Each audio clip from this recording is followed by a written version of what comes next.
இன்னைக்கு குழந்தைங்களுக்குலாம் ரொம்ப பிடிச்ச மாதிரி சக்கரவள்ளி கிழங்கு ஸ்டஃப் பண்ணி ராகி பராத்தா எப்படி சரின்னு சொல்லி பார்க்கலாங்களா. வெயிட் லாஸ் பண்ணுறவங்களும் இந்த ரெசிபியை தாராளமாக எடுத்துக்கலாம். உங்களோட வெயிட் லாஸ்க்கு ரொம்பவே ஹெல்ப் பண்ணும். கிட்ஸோட லஞ்ச் பாக்ஸ்க்கோ இல்லை ஸ்நாக்ஸ்க்கோ கொடுத்து விட்டிங்கன்னா கண்டிப்பாக டிஃபன் பாக்ஸ் காலியாக தாங்க வரும். எப்படி சரின்னு சொல்லி பார்க்கலாங்களா.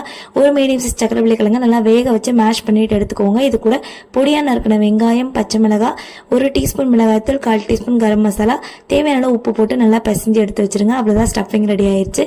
இன்னொரு அகலமான பாத்திரத்தில் 1 கப் தண்ணிக்கு 3/4 கப் அளவு ராகி மாவு, தண்ணி கொதி வந்ததுக்கு அப்புறமா கொஞ்சமா உப்பு, 1 டீஸ்பூன் எண்ணெய் விட்டுட்டு அது கூடவே ராகி மாவு போட்டுட்டு மெதுவா மிக்ஸ் பண்ணிக்கோங்க. கொஞ்சம் கை பொறுக்கிற சூடு வந்ததுக்கு அப்புறமா பசஞ்சு எடுத்து தனியா வச்சிருங்க.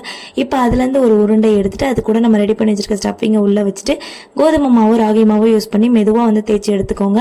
வேகமா தேய்ச்சிட்டிங்கன்னா ஸ்டஃபிங் வெளியே வந்துடும். நல்லா 2 பக்கமும் பொறுமையா வேக வச்சு எடுத்தீங்கன்னா சூப்பரான ராகி பராத்தா ரெடி. ரொம்ப டேஸ்டா இருக்கும். பசங்க ரொம்ப என்ஜாய் பண்ணி சாப்பிடுவாங்க. கண்டிப்பா ட்ரை பண்ணிட்டு எப்படி வந்துச்சுன்றதை மறக்காம கமெண்ட்ல சொல்லுங்க. அப்படியே இந்த வீடியோ உங்க ஃப்ரெண்ட்ஸ் அண்ட் ஃபேமிலிக்கு ஷேர் பண்ணுங்க. நம்ம சேனல் பிடிச்சிருந்தா நம்மளோட சேனலை சப்ஸ்கிரைப் பண்ணிக்கோங்க. பாய்.